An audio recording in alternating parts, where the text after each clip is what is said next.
দিল্লির রাজনীতিতে নাটকীয় মোড়। জেল মুক্তির পর ইস্তফার ঘোষণা কেজরিওয়ালের। জেল মুক্তির দুদিনের মাথায় পদত্যাগের ঘোষণা দিল্লির মুখ্যমন্ত্রীর। দুদিনের মধ্যে দিল্লির মুখ্যমন্ত্রীর পদ থেকে ইস্তফা। মানুষ সততার সার্টিফিকেট দিলে তবেই মুখ্যমন্ত্রীর পদে বসবো। নিজেকে নির্দোষ প্রমাণ করতে মানুষের আদালতে যাব, মন্তব্য কেজরিওয়ালের।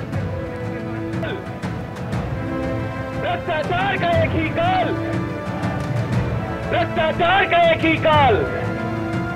2014 সালেও দিল্লির মুখ্যমন্ত্রীর পদ থেকে ইস্তফা দিয়েছিলেন কেজরিওয়াল।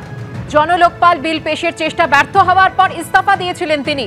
শপথ নেওয়ায় 49 দিনের মাথায় ইস্তফা দিয়েছিলেন অরবিন্দ কেজরিওয়াল।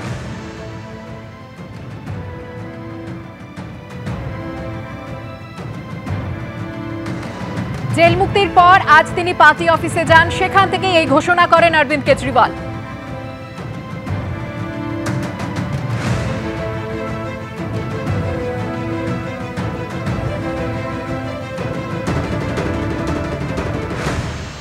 आज कोर्ट जितना कर सकता था, कोर्ट ने हमारे पक्ष में निर्णय लिया है, हमें बेल दे दी उन्होंने।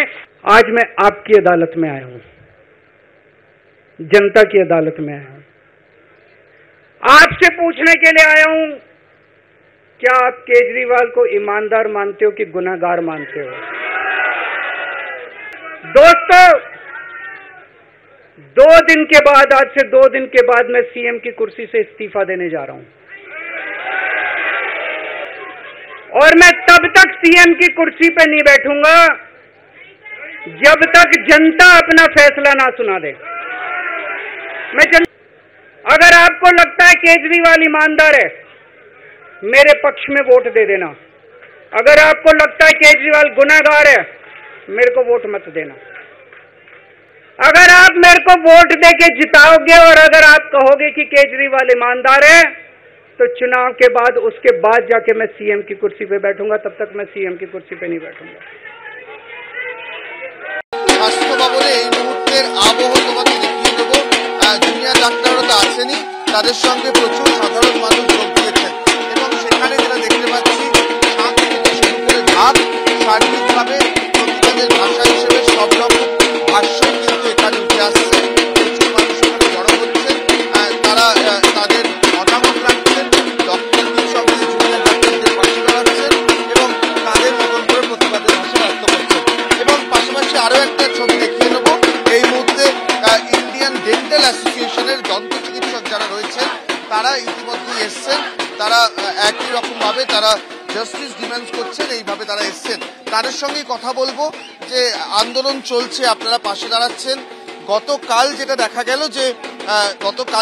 গেল সিবিআই 2 জনকে গ্রেপ্তার করলো মূল যে ধর্ষণ ও খুনের মামলায়।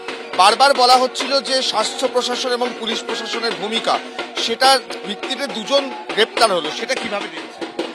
আমরা এটা দেখছি যে এটা আন্দোলনকারীদের মোরালটা বাড়িয়েছে আর কি, বাড়িয়ে দিচ্ছে। আর আমরা ওটা জানাতেই এসেছি যে ওরা এই আন্দোলন যেটা করছে আমরা ওদের সাথে আছি। আমরা ডেন্টাল ফ্রেটার্নিটি থেকে বাকিরাও অ্যারেস্ট হবে। আমরা কালকের ডিসিশনে খুব খুশি, অ্যাটলিস্ট একটা স্টেপ মনে হচ্ছে এগুলো। অনেকেই কিন্তু কালকের সিদ্ধান্তে যথেষ্ট খুশি হয়েছেন এবং এই মুহূর্তে যেটা দেখা যাচ্ছে যে অনেকে এখানে জড়ো হচ্ছেন।